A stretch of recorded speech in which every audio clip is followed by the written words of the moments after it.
Même si j'apprécie tout type de style et de catégorie de poids dans le MMA, j'ai toujours le regard qui s'aventure à l'annonce d'une carte sur la présence potentielle d'un combat de poids lourd. Il y a une aura particulière autour d'un combat de moins de 120 kg. Ces hommes à la stature inhumaine et à la force titanesque offrent souvent un spectacle qui dépasse l'entendement. Ce n'est pas exactement pour les prouesses techniques ou la qualité des affrontements que l'on aime les poids lourds, mais le plus souvent, c'est cette force de frappe atomique et l'impression qu'un combat peut s'achever à tout moment qui nous émerveille. Le meilleur poids lourd du monde est largement considéré comme le meilleur combattant de la planète à l'instant T.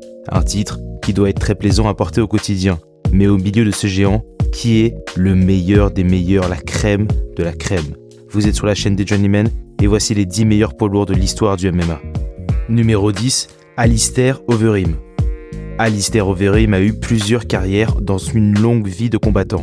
Naviguant d'abord entre poids moyen et poids lourd, le kickboxer reconverti en combattant de MMA peine à trouver son rythme dans sa nouvelle carrière.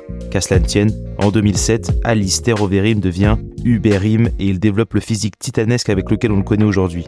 Sûrement bien épaulé par le fait que n'importe qui peut réussir un test antidopage à l'époque, il entame alors l'une des meilleures séries de victoires de l'histoire des poids lourds du MMA, au cours de laquelle il bat entre autres Mark Hunt, James Thompson, Todd Duffy, Fabricio Werdum et Brock Lesnar. En cours de route, il devient champion du Strikeforce, ainsi que le champion inaugural du Dream avant de faire son chemin vers l'UFC. Au milieu de toutes ces victoires, il se paye même les luxes de remporter le Grand Prix du K1 en kickboxing en battant le légendaire Gokhan Saki en finale du tournoi. Même s'il ne deviendra jamais champion de l'UFC, il empile de nouvelles victoires contre tout un tas d'anciens champions du monde, parmi lesquels Frank Mir, Junior Dos Santos, Andrei Arlovski et Fabricio Werdum de nouveau. Il prend sa retraite en 2021 après une défaite contre Alexander Volkov, et disons que le renforcement des tests antidopage a sûrement joué sur son état de forme. Fait curieux, il reste à ce jour la seule défaite du palmarès de Sergei Pavlovich, qu'il a battu lors des débuts du Russe à l'UFC. Numéro 9, Fabricio Werdum. Fabricio Werdum est la démonstration qu'il ne suffit que de 2 combats pour devenir une légende dans le sport. Évidemment, il y a un peu plus de relief à la carrière de Werdum que ces 2 moments, mais c'est fou à quel point le Brésilien a changé de trajectoire de tout au tout aussi rapidement. Après une défaite contre Junior Dos Santos à l'UFC 90, la promotion ne renouvelle pas son contrat et il s'aventure du côté du Strikeforce. Fabricio n'est pas un mauvais combattant, loin de là, mais il peine à enchaîner les victoires significatives et à s'extirper du ventre mou du classement mondial. Mais le 26 juin 2010, il va changer de dimension. À la super générale, il bat l'invincible Fedor, qui n'avait pas connu la défaite depuis près de 10 ans. Cette victoire le transforme en star mondiale et lui redonne la confiance en ses capacités dont il avait cruellement besoin. Il retourne à l'UFC en 2012 et entame une série de 6 victoires de suite, au cours de laquelle il devient champion du monde de l'UFC. Au cours de sa carrière, il a des victoires contre Cain Velasquez, Antonio Nogueira, Mark Hunt, Alistair Overeem ou encore Gabriel Gonzaga, mais sa victoire contre Fedor reste l'un des moments les plus importants de l'histoire du MMA. Numéro 8, Daniel Cormier. Avec sa rivalité contre John Jones chez les lourds légers, je pense qu'un grand nombre de fans ont oublié que Daniel Cormier a passé la majorité de sa carrière chez les poids lourds. En 2012, il remporte le Grand Prix du Strikeforce après avoir battu coup sur coup Jeff Monson, Antonio Silva, puis Josh Barnett en finale. Lors de ses débuts à l'UFC, il bat l'ancien champion du monde Frank Mir, puis Roy Nelson quelques mois plus tard. Lors de son retour chez les poids lourds quelques années après, il bat Stipe Miocic à la surprise générale pour devenir double champion du monde. Une défense de titre contre Derrick Lewis plus tard, et il connaît ensuite sa première défaite chez les poids lourds dans la revanche contre Stipe. Avec des qualités de lutte inégalées pour la division et une capacité exceptionnelle de dicter le combat, Daniel Cormier était un grand poids lourd et un grand poids lourd léger. Et globalement, il restera à vie l'un des meilleurs combattants de l'histoire du sport. Numéro 7, Francis Ngannou. Le Camerounais pourrait bien avoir un impact encore plus significatif hors de la cage que dedans. Mais ce qui est sûr, c'est que Francis a déjà marqué son époque. Probablement le plus gros cogneur de l'histoire du MMA, ce Predator n'a jamais vraiment brillé par ses prouesses techniques, mais il est très précisément l'idée qu'on se fait d'un combattant poids lourd.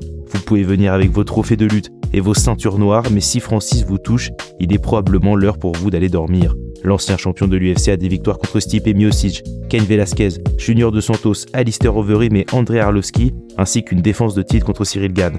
Même s'il a souvent pris ses gars après leur prime, il est indéniable que Francis est l'un des meilleurs poids lourds de tous les temps. Son association avec Eric Nicksick sur la fin de sa carrière lui a permis d'exploiter au mieux ses incroyables capacités naturelles et il a quitté l'UFC en tant que champion du monde, ce qui est un fait extrêmement rare dans l'époque moderne. Dû à ses circonstances de vie, il a commencé le MMA sur le tard, mais s'il avait eu un peu plus de temps, qui sait ce qu'il aurait été capable d'accomplir. Numéro 6, Mirko Cro Cop. Si Francis Ngannou est surtout réputé pour sa force de frappe titanesque, c'est tout un dicton qui est dédié à Mirko Cro Cop. Jambe droite hôpital, jambe gauche cimetière n'est pas juste un adage, c'est une réalité qui s'est retranscrite dans le ring à de multiples reprises. Comme Alistair Overeem, il a allié sa carrière de kickboxer avec celle de combattant de MMA. En 2006, il bat Wanderlei Silva et George Barnett dans la même soirée pour devenir le champion du Grand Prix Openweight du Pride. Il est déjà un peu émoussé lorsqu'il fait ses débuts à l'UFC et il peine à s'adapter aux nouvelles règles auxquelles il doit se plier. Il faut dire que son style de combat est bien plus adapté aux règles très brutales sous lesquelles il combattait au Japon. Comme Overeem, il devient champion du K1 au milieu de sa carrière. En 2012, une victoire toute particulière car le tournoi se déroulait dans sa Croatie natale. L'immortel Mirko Cro Cop a même connu une résurgence en 2016 en remportant le Grand Prix du Rising contre toute attente. Après une nouvelle victoire contre Roy Nelson en 2019, il subit un petit arrêt cardiaque qui le décide à prendre une retraite méritée pour l'homme qui combat professionnellement depuis 1996. Numéro 5, Cain Velasquez. C'est une bien curieuse carrière que celle de Cain Velasquez. Cardio Cain, comme il a été affectueusement surnommé par les fans de l'UFC, est un tout nouveau genre de poids lourd lorsqu'il fait ses débuts dans la compagnie. Puissant et extrêmement dynamique, il utilise avec beaucoup d'efficacité son grappling et il paraît invincible jusqu'à devenir champion du monde sans avoir connu la défaite. Même si Junior Dos Santos finit par le battre en 2011, il venge ce revers par 2 fois et redevient champion de l'UFC. Il n'a pas énormément combattu, mais il est parvenu à empiler des victoires contre Cheick Kongo, Antonio Nogueira, Brock Lesnar, Junior Dos Santos, Antonio Silva et Travis Browne. Ironiquement, c'est son cardio qui finira par lui faire défaut contre Fabricio Werdum en 2015 et les blessures à répétition l'ont empêché de combattre pendant de longues années. Numéro 4, Randy Couture. Randy Couture n'a peut-être pas le palmarès le plus impressionnant de tous, mais derrière ce 19-11 se cache un homme 5 fois champion du monde qui a remporté un tournoi de l'UFC et a surpris le monde entier à plusieurs reprises. Pour ses 4 premiers combats de MMA, Randy Couture remporte le tournoi de l'UFC 13, un combat pour désigner le challenger à la ceinture 5 mois plus tard, puis il devient champion du monde juste avant la fin de l'année. En moins de 7 mois, il passe de faire ses débuts en MMA à trôner comme le meilleur poids lourd du monde. Il regagne la ceinture qu'il n'avait jamais perdue 2 ans plus tard, et presque 7 ans après, il redevient champion en sauvant la catégorie des griffes de Team Sylvia. Entre-temps, il n'a pas cessé de combattre les meilleurs du monde et est également devenu 2 fois champion des lourds légers. En résumé, Randy Couture s'est paré d'or tout au long de sa carrière et il est revenu à 43 ans pour montrer aux jeunes de quel bois il se chauffe. Il a participé à 17 combats principaux de pay-per-view en 13 ans et il a battu tous les plus grands noms de son époque. Randy Couture est un monument du sport qui est trop souvent éclipsé par l'UFC, notamment à cause de sa relation tumultueuse avec Dana White. Numéro 3, Antonio Rodrigo Nogueira. Sans la présence de Fedor, Antonio Nogueira aurait probablement roulé sur la catégorie des poids lourds pendant une décennie.